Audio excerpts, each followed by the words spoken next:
Hello students, all classes परिवार में मैं जतन ठाकुर आपका हार्दिक स्वागत करता हूं।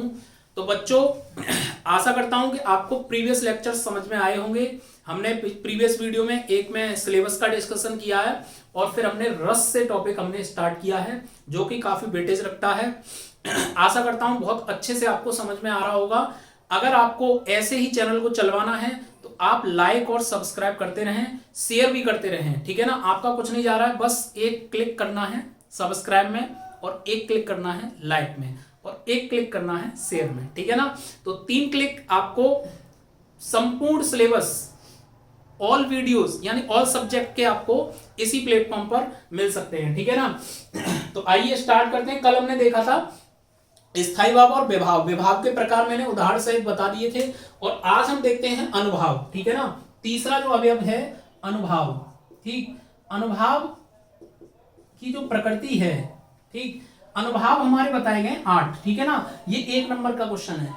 कितने नंबर का? एक क्वेश्चन का सीधा सीधा पूछा जाता है अनुभावों की संख्या कितनी है। कितने हैं? 8, ठीक है। अनुभाव उन्हें बोलते हैं जो हमारे मनोगत भावों को व्यक्त करते हैं, ठीक है ना। यानी मन में आने जाने वाले भाव हैं। यानी जैसे कि मान लीजिए नायक के सामने अचानक से नायिका आ जाए तो वो अपने बालों पे ऐसे हाथ फिराएगा ना, ठीक है ना, अपने को सजाएगा, संवारेगा। ये क्या है? विकार है, विकार यानी आने वाले बदलाव, ठीक है ना। तो इस प्रकार से ये क्या हो जाएगा? एक अनुभाव हो जाएगा, ठीक है ना। जैसे अचानक से हमारे सामने आ गया शेर और एक तरफ अजगर, अचानक से कंपन करेगा शरीर और पसीना पसीना हो जाएगा, तो ये क्या है? अनुभव है, ठीक है ना। तो ये हमारे मनोगत भाव होते हैं, ठीक है। क्या होते हैं बेटा? मनोगत भाव होते हैं। इन्हीं को हम क्या बोलते हैं? अनुभाव बोलते हैं, ठीक है। तो आइए हम लिख लेते हैं इसकी डेफिनेशन। मनोगत भावों को व्यक्त करने वाले, मनोगत भावों को व्यक्त, मनोगत भावों को व्यक्त करने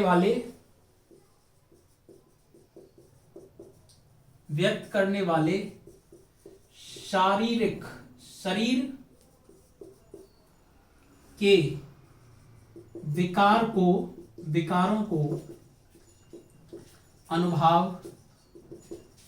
कहते हैं, ठीक है ना। तो कौन कौन से बेटा? 8 वो लिख लेते हैं हम। एक है स्तंभ, ठीक है। स्तंभ का मतलब होता है गतिहीनता। जैसे एक स्तंभ यानी पोल देखा होगा आपने, खड़ा हुआ रहता है, हिलता नहीं है ना, ठीक है ना। गतिहीनता, गतिहीनता कब आती है? अचानक से आप कुछ ऐसा सुन लें जैसे कि आपके पैरों तले जमीन खिसक जाना, यानी अचानक आप खड़े के खड़े रह जाए ऐसे ही करके, ठीक है ना। इसको बोलते हैं स्तंभ यानी गतिहीनता, ठीक है ना। गतिहीनता, ठीक है। आपके शरीर के अंदर क्या आ जाए? गतिहीनता। आप ऐसा कुछ देख ले तो, ठीक है ना, या सुन ले तो। स्वर भंग हो जाना, स्वर भंग, किसी भी बात को कहने सुनने में कुछ देखने से स्वर भंग हो जाना, ठीक है ना। कंपन, अभिमन्यु का भीष्म पितामह को देख करके कंपन करने लगना, उनके शरीर वीरता उत्पन्न होना, ठीक है ना। कंपन, रंगहीनता, ठीक है ना, रंगहीनता। अश्रु प्रलय, अश्रु मतलब आंसू, ठीक है ना। करोड़ रस में ही आता है आंसू, ठीक है ना। प्रलय, ठीक है। कितने हो गए? 1 2 3 4 5 6, ठीक। प्रलय हो गया। रोमांच हो गया, रोमांच मतलब एक आनंदित भाव होता है, ठीक है ना, रोमांच। और स्वेद का मतलब क्या होता है बेटा? पसीना, ठीक है ना। अचानक से पसीना पसीना हो जाना, ठीक है ना। तो ये 8 हमारे क्या हैं? अनुभव हैं। आप इनको नोट कर लीजिए, स्क्रीनशॉट ले लीजिए, ठीक है ना। आगे हम बढ़ते हैं बेटा संचारी भाव की ओर, ठीक। संचारी भाव, तीसरा जो हमारा अवयव है संचारी भाव।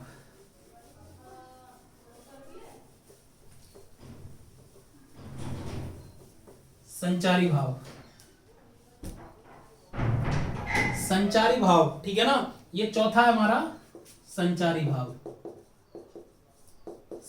भाव, ठीक है, देखना इसको नाम से ही पता कर सकते हैं, संचार यानी कि आना और जाना। ठीक है ना, ये ठहरते नहीं है मन में। कैसे भाव होते हैं? आने जाने वाले। मान लीजिए हम हंसी ठिठोली कर रहे हैं, यानी कि हास्य रस में हैं अभी, ठीक है ना, बहुत हंसी आ रही है हमको, लेकिन हंसते हंसते ही हमको कई सारे ऐसे भाव आएंगे और निकल जाएंगे जो कि हमको पता भी नहीं चलेगा। ठीक है ना, आए और गए, इनका काम क्या होता है? आना और जाना, एक पल में ही निकल जाते हैं ये। ठीक है ना, इनकी संख्या कितनी मानी गई है? 33। एक नंबर का क्वेश्चन है बेटा ये। ठीक है ना, संचारी भावों की संख्या कितनी होती है? 33 होती है। ठीक है ना, अच्छा लीजिए, ये रा मैंने सही नहीं बनाया, ये लीजिए संचारी भाव। ठीक, देखिए तो इनकी डेफिनेशन बस हमें लिखनी है, 33 के नाम नहीं लिखेंगे, कोई जरूरत नहीं है जानने की। ठीक है ना, डेफिनेशन लिखनी है हमें, मन में आने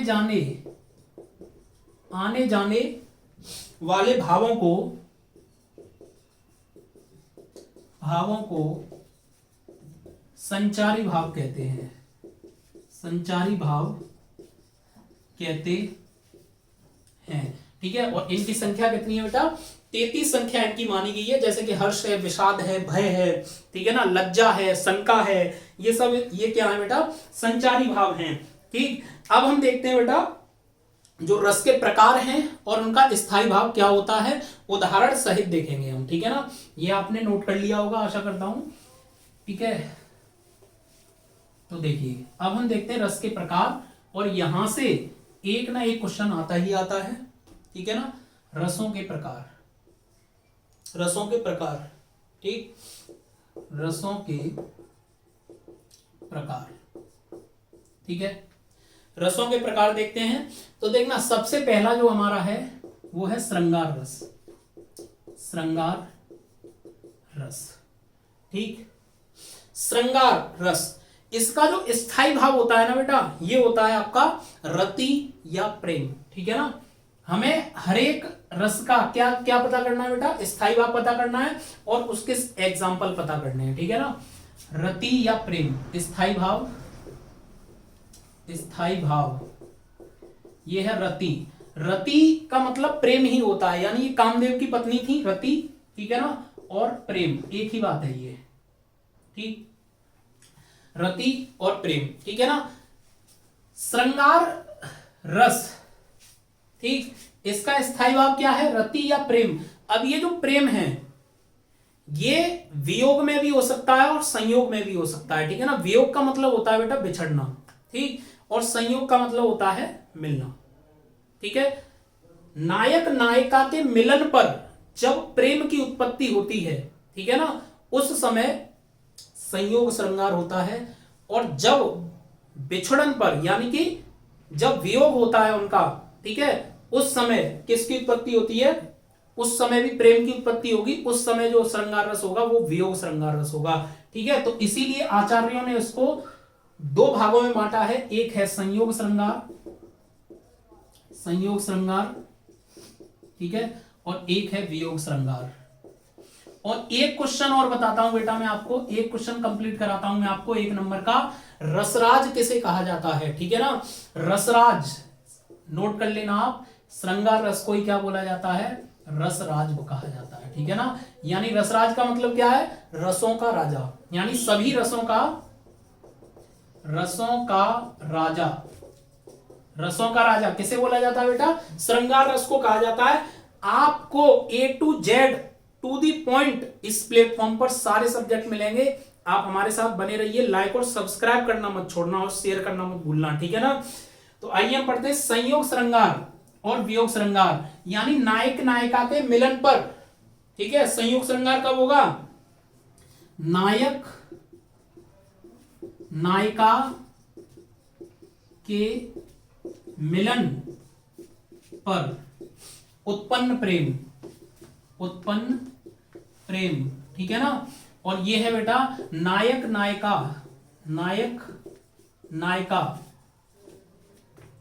के वियोग पर, वियोग मतलब बिछड़ना, वियोग पर उत्पन्न प्रेम, उत्पन्न प्रेम। दोनों ही प्रेम है, एक मिलना और एक बिछड़ना। ठीक है ना, संयोग श्रृंगार के अलग उदाहरण हैं, वियोग श्रृंगार के अलग उदाहरण हैं, ठीक है ना। तो देखना, सबसे पहले हम संयोग श्रृंगार के उदाहरण देखते हैं, ठीक है ना।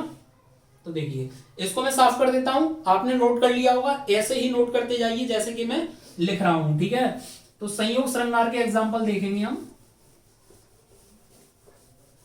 देखना संयोग श्रृंगार, संयोग श्रृंगार देखते हैं। संयोग श्रृंगार, स्थायी भाव, रति या प्रेम, ठीक है ना। उदाहरण, पहला उदाहरण है बेटा, जब रामचंद्र जी सीता जी से एक मंदिर पर मिलते हैं, स्वयंवर से पहले की बात है ये, ठीक है ना। उस समय रामचंद्र जी सीता जी का रूप निहारते रह जाते हैं और सीता जी रामचंद्र जी का रूप निहारती रह जाती हैं। तो ये नायक और नायिका का क्या हो रहा है बेटा, मिलन हो रहा है, ठीक है ना। तो क्या लिखा है, राम के रूप निहारत जानकी कंकन के नग की पर छाही, याते सब सुधि भूल गई कर टेके रही पल टारत नहीं। तो आइए हम इसको लिखते हैं, देखिए, राम के रूप निहारत जानकी, राम के रूप निहारत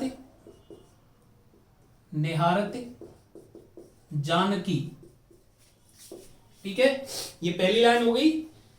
कंकन के नग की परछाई, ठीक है, कंकन के नग की परछाई,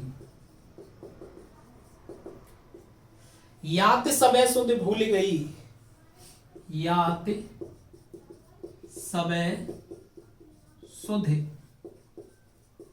भूल गई, ठीक। और नेक्स्ट है, कर टेक रही पल टारत नहीं, कर यानी हाथों को, कर मतलब हथेलियों को टेके रहती है, और पलक यानी पल टारत नहीं, पलक उसके गिरते नहीं है, यानी कि खुले के खुले रह जाते हैं, ठीक है ना। कर टेक रही पल टारत नहीं, ठीक है। आई होप कि आपको ये वाला संयोग श्रृंगार का एग्जांपल समझ में आ गया होगा, ठीक है ना। नेक्स्ट लेते हैं संयोग श्रृंगार का, ये नोट कर लिया होगा आप लोगों ने, ठीक है ना। देखना, एक बिहारी जी का है,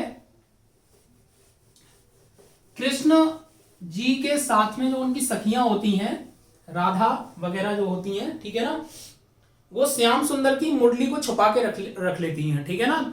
और सोचती क्या है, उनकी मुरली को छुपा के रख लेंगे हम तो होगा क्या, उस मुरली के बहाने कृष्ण जी हमसे बात करने की कोशिश करेंगे, ठीक है ना। तो बिहारी जी ने लिखा है, बतरस लालच लाल की मुरली धरी लुका है, यानी कि बातों के लालच में मुरली को चुरा के रख लिया है सखियों ने, ठीक है ना। सोह करे भोहन हसे देन कहे नट जाए, ठीक है ना। तो ये लिखते हैं, बतरस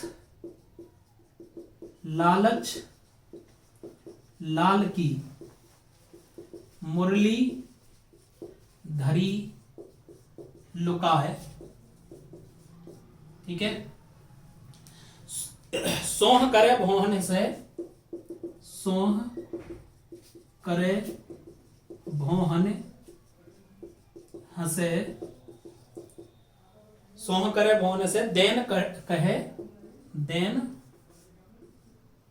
एक मिनट, देन कहे नट जाए, कहे नट जाए, ठीक है। ये हमारा दूसरा एग्जांपल हो गया, संयोग श्रृंगार का ही है, ठीक है ना।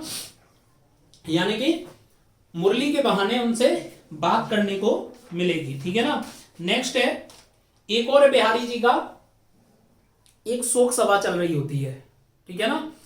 उस शोक सभा में एक नायिका बैठी होती है और नायक बैठा होता है, और दोनों ही आंखों के इशारों से बातें कर रहे हैं, ठीक है ना। वहां तो शोक सभा है, वो अपनी प्रेम की बातें कर रहे हैं, कैसे, इशारों में, ठीक है ना। किसी को पता भी नहीं चल रहा है, और देख कौन रहा है, बिहारी जी, ठीक है ना। कहत नटत रीझत खिजत मिलत खिलत लजयात, भरे भौन में करत हैं नैन नहीं सो बात, ठीक है ना। तो ये बिहारी जी का बहुत ही अच्छा संयोग श्रृंगार का एग्जाम्पल है, इसको लिखते हैं हम।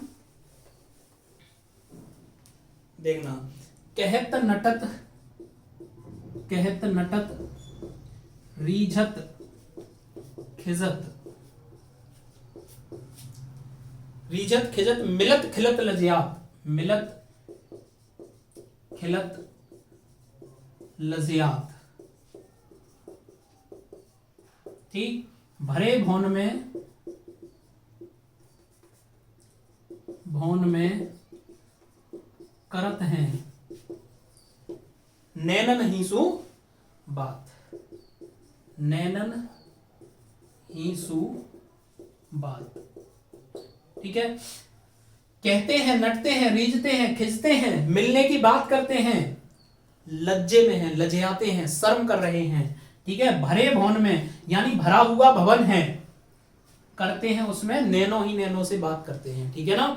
तो ये संयोग श्रृंगार के 3 एग्जाम्पल हमारे बहुत हैं। इसके बाद में हम देखते हैं वियोग श्रृंगार के एग्जाम्पल। ठीक है ना। और ये एक एक एग्जाम्पल बेटा बहुत ही इंपॉर्टेंट है, आपको गारंटेड बात कहता हूं, इस वीडियो को देखने के बाद में कोई भी एग्जाम्पल इसके बाहर नहीं जाएगा। ठीक है ना। देखिए, वियोग श्रृंगार की बात करते हैं, उसमें नायक नायिका का क्या होता है बेटा, बिछड़न होती है, उसमें बिछड़ते हैं नायक नायिका उसमें। ठीक है, और उस बिछड़ने के टाइम क्या होता है, प्रेम की उत्पत्ति होती है, यानी कि वियोग श्रृंगार, वियोग श्रृंगार। ठीक है, वियोग श्रृंगार। देखना, राधा जी को कृष्ण जी छोड़कर चले गए हैं। ठीक है ना, उद्धव उनको समझाने आते हैं, उस समय का राधा जी का वर्णन है। निस्दिन बरसत नयन हमारे, सदा रहत पावस ऋतु हम पे, जब तय श्याम सिधारे। ठीक है ना। तो देखना, निस्दिन, निस्दिन बरसत नयन हमारे, निस्दिन बरसत नयन हमारे। ठीक, नयन हमारे, सदा रहत पावस ऋतु हम पे, सदा रहत पावस ऋतु हम पे। कब से, जब ते श्याम सिधारे। ठीक है, जब ते श्याम सिधारे, सिधारे। ठीक है, ये वियोग श्रृंगार का एक एग्जाम्पल है। एक राधा जी का है, सॉरी मीरा जी का है, श्याम के वियोग में गाती हैं, दर्द की मारी बन बन डोलूं, वेद मिलाने कोई मीरा के प्रभु, पीर मिटे जाओ वेद समलिया होए। ठीक है ना। तो आइए इसको भी लिख लेते हैं, दर्द की मारी वन वन डोलूं, दर्द की मारी वन वन डोलूं, डोलूं, वेद मिलाना कोई, वेद मिला ना है कोई, मीरा के प्रभु पीर मिटे, मीरा के प्रभु पीर मिटे। कब, जब वेद समलिया होए, जब वेद समलिया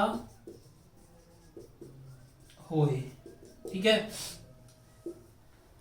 आपको कोई वर्ड नहीं समझ में आ रहा हो, चिंता मत करिए, आपको नोट्स अपलोड कर देंगे हम, टेलीग्राम चैनल का लिंक सेंड कर देंगे आपको। ठीक है ना। तो इसके हम एक एग्जांपल और देखेंगे, एक एग्जांपल है बड़ा वाला। ठीक है ना, एक एग्जांपल है बड़ा वाला। ठीक, तो ये बेटा वियोग श्रृंगार का लास्ट एग्जांपल है और बहुत ही इंपॉर्टेंट एग्जांपल है। भगवती चरण वर्मा ने लिखा है इसको, यशोधरा से लिया गया है। बुद्ध की पत्नी थी यशोधरा, आप जानते हैं सिद्धार्थ उनको छोड़ करके चले गए थे। उसी समय वे कहती हैं, सखी वे मुझसे कहकर जाते। ठीक है, सखी वे मुझसे कहकर जाते, कह तो क्या मुझको वे अपनी पथ बाधा ही पाते, मुझको बहुत उन्होंने माना, यानी वो मुझे बहुत मानते थे, फिर भी क्या पूरा पहचाना, लेकिन फिर भी पूरा नहीं पहचान पाए। ठीक है, मैंने मुख्य उसी को जाना जो वे मन में लाते, सखी वे मुझसे कहकर जाते। यानी यशोधरा रो रही हैं उनकी याद में और प्रेममय रो रही हैं, ठीक है ना। तो ये हमारा वियोग श्रृंगार का एक और एग्जाम्पल है, बहुत ही इंपॉर्टेंट एग्जाम्पल है, नोट कर लेना। तो आप वीडियो को लाइक करना, शेयर करना, सब्सक्राइब करना, आपका एक लाइक हमको मोटिवेट करेगा, ठीक है। उसी मोटिवेशन के साथ में हम बहुत ही जोश के साथ में फिर से एक बार उत्पन्न होंगे यहाँ पर, ठीक है ना। तो हम ये श्रृंगार रस हमारा कंप्लीट हो चुका है उदाहरण सहित। अब हम नेक्स्ट वीडियो में हास्य रस और वीर रस वगैरह सब देखेंगे। तब तक के लिए नमस्कार, जय हिंद, जय भारत।